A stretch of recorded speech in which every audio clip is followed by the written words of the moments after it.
poštovani gledatelji, dobrodošli u Zagreb na susret prvog kola centralne skupine regionalne ITF Taekwondo lige između domaćina Metalca iz Zagreba i tima Zvornik iz Bosne i Hercegovine. Za Metalac danas nastupaju Vanja Rehak, Antonio Ivas, Goran Kosović, Bojan Mišković i Luka Đukić u prvom poluvremenu. Tim Zvornika nema predstavnika u kategoriji do 64 kg, ali zato su tu Igor Tadić, Nemanja Batić, Risto Jović i Branislav Milošević. Evo Vanje Rehaka na borilištu i zahvaljujući tome što Zvornik nema predstavnika, Vanja Rehak za Metalac bilježi prvih 10 bodova. A mi ćemo odmah krenuti u drugu rundu u kojoj nastupa Antonio Ivas za Metalac, a Igor Tadić za tim Zvornika iz Bosne i Hercegovine. I evo kreće 3 minute, dakle svaka runda u prvom poluvremenu traje 3 minute. Prema svojim rezultatima, osvojenim svjetskim, evropskim prvenstvima i kupovima i u taekwondou i u kickboksingu, Antonio Ivas je svakako natjecatelj koji bi trebao u ovoj borbi ostvariti konkretni i naravno rezultat povoljniji u svoju korist. Ali vidjet ćemo kako će Igor Tadić uzvratiti ovom zaista iskusnom natjecatelju iz Hrvatske. Evo vidi se, izvrsno, to je bilo jako lijepo. Dakle, škare, kružni zadnjim nogom pa zatim bočni okret u skoku. Zabilježeno su samo 2 boda za Antonija Ivasa. Bilo je za očekivati puno više i realno puno više, međutim, naravno sve ovisi o bodovnim sucima. Prošla je praktično 1 minuta, evo Antonio Ivas je počeo pokazivati sve svoje sposobnosti i vještine. Trenutni rezultat 12-0, podsjećamo, prvih 10 bodova zabilježio je Vanja Rehak, obzirom da je Zvornik morao predati prvi meč jer nije imao predstavnika u kategoriji do 64 kg. Odlično, lijepo i precizno, doduše samo 1 bod, ali vidi se tu kontrola, vidi se da Antonio Ivas dominira i kontrolira u ovoj borbi.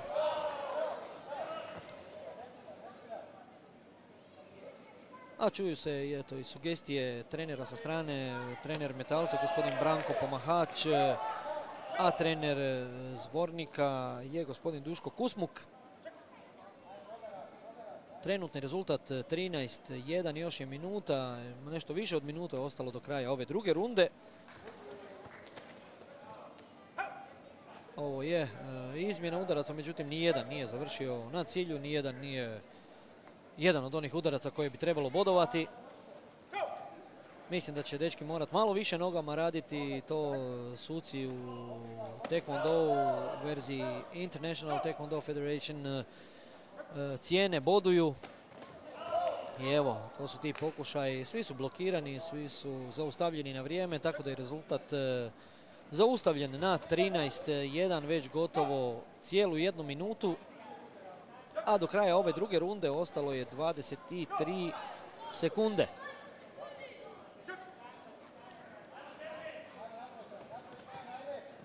Ne znam da li je sad ovdje stvar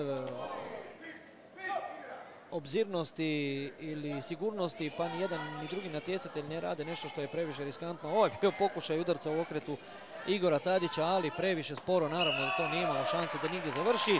I evo kraj ove druge runde, a sada će za Metalac izaći u kategoriji do 78 kg Goran Kosović, a za Zvornik Nemanja Batić.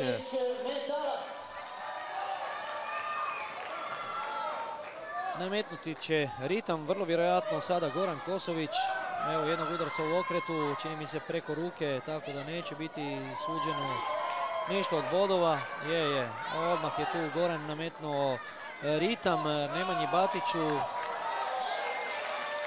I već se to polako odražava na ovom rezultatu. Vidimo 2 zabilježena boda u korist Gorana Kosovića. Evo jednog udarca u okretu, nogom u tijelo. Ništa nije tu bodovano, međutim polako, ali sigurno Goran povećava prednost Metalca u ovom trenutku 16-1, a prošlo je samo pola minute i nešto malo više od pola minute u ovoj rundi, trećoj po redu u susretu Metalca i Zvornika. Goran skine tu nogu koju Nemanja iz ne znam kojeg razloga zadrži prilikom udarca, pa stvori tako priliku Kosović za kontru. No i dalje smo na 16-1. Jednog udarca nogom u tijelo koji je uspio zadati Nemanja Batić. Nisu to suci sudili. Traži gospodin pomahač od Kosovića da radi onako dinamično i aktivno kao što je i radio na početku ove runde. I morat će Goran podignuti taj ritam ukoliko želi ostvariti značajnu rezultatsku prednost.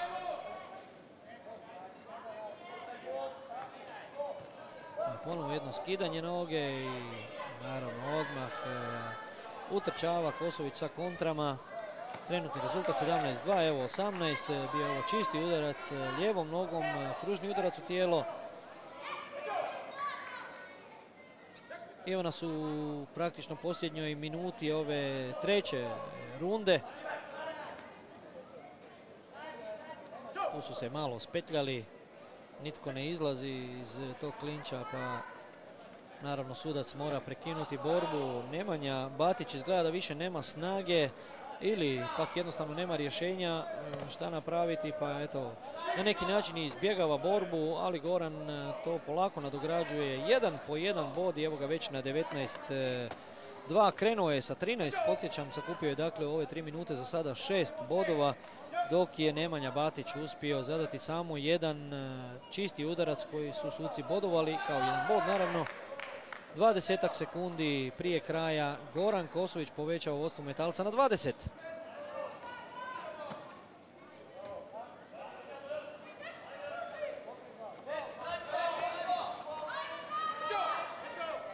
Ovo je bilo dosta i opasno, srećom sudac je zaustavio, legao je na rub borilišta Nemanja Batić i evo ga Goran Kosović završava ovu svoju rundu sa 21-3, to je već značajna prednost Metalca koji se sada u četvrtoj rundi predstavlja sa Bojanom Miškovićem, a Risto Jović je natjecatelj koji će krenuti za Zvornik.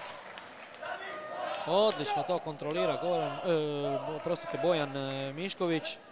Vidjeli ste kako je lijepo i elegantno odskočio unatrag i prednjom nogom u skoku bočnim udarcem pogodio protivnika u tijelo. Jako brzo i jako dobro. Srećom za Jovića u ruku, ali bila je to dobra kontra u okretu. 24-4.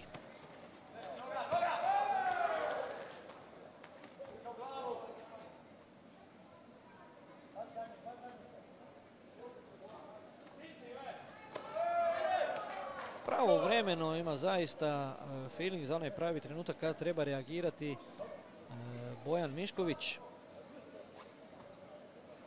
I dobro kontrolira svaki pokušaj protivnika da ostvari kontakt. Ovo je bio udarac u leđa, naravno vidjelo se da je to u žaru borbe, da nije namjerno, a onda zatim odmah nakon toga udarac u tijelo prednje strane, dakle pleksus. Čini mi se da je Risto Jović ostao bez zraka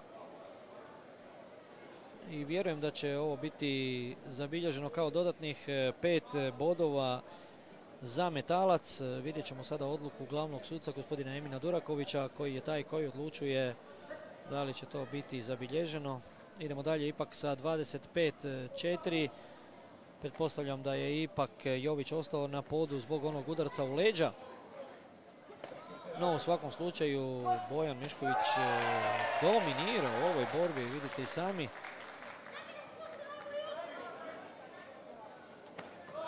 Odlično kretanje u stranu i zatim pogodak i evo sada lijepi udarac nogom u glavu. Trenutno Metalac zahvaljujući Miškoviću na 28. a Risto Jović i Zvornik na 4 boda. Velika prednost Metalca, imamo još 1 minutu i 15 sekundi borbe u ovoj rundi. Ovo je bio sada žuti karton i negativan bod, odnosno bod protivniku. Evo ponovo ista stvar, prednjom nogom u odskoku, bočni udarac u tijelo. Mislim da to suci opet nisu vidjeli, doduše nije i bio nekakav puni kontakt i konkretan kontakt, pa nisu suci dužni suditi.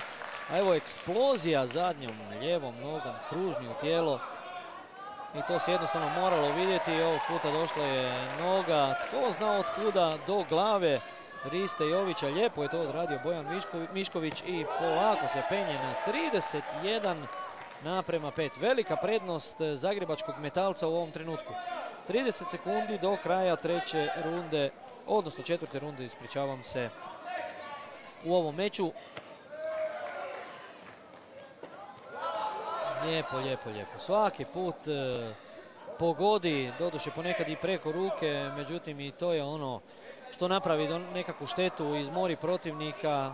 10 sekundi prije kraja, 32:5, prednost za Metalac, rekao bih prednost za Bojana Miškovića koji je zaista velik posao napravio za ekipu Metalca u ovom prvom poluvremenu. A sada za Metalac u kategoriji iznad 85 kg ulazi Luka Đukić, a za Zvornik Branislav Milošević.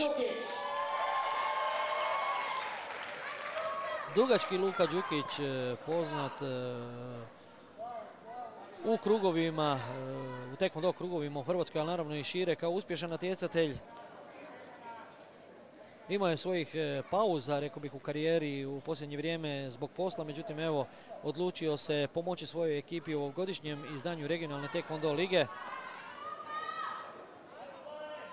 I jedan od onih stupova u ekipi Metalca za kojeg trener Pomahač uvijek može biti siguran da će odraditi posao i ako ništa drugo neće izgubiti borbu.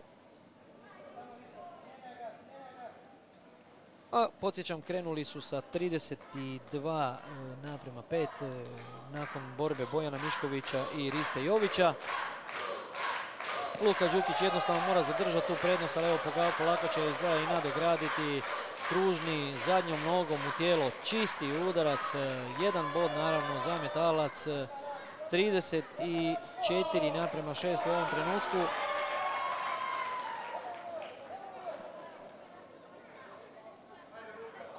Morat će Milošević podignuti malo ritam, pokušati nešto napraviti, jer ovako zaista neće biti rezultatskog pomaka, neće se ni malo približiti ekipi Metalca što se rezultata tiče, ali naravno ovakvi udarci prazno isto tako neće pomoći tome.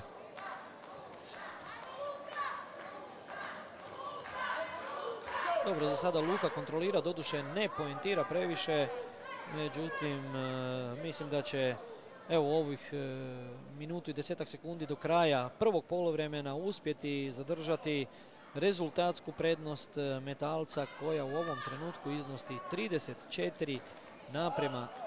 Dakle, velika prednost za Metalac, gotovo nedostižna.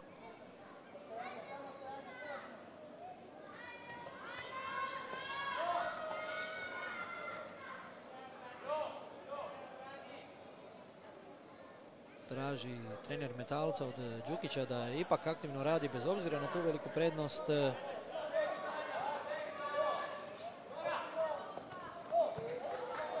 Jednog udarca šakom u glavu u kontri, međutim bilo je tu istovremeno izmjena udaraca, ali ovog puta nogom u tijelo, čisto, jako, dovoljno jako da suci to primijete i osjete.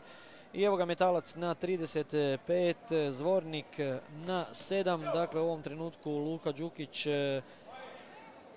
vodi u ovoj rundi 3:2. Svakako je povećao prednost Metalca za još jedan bod.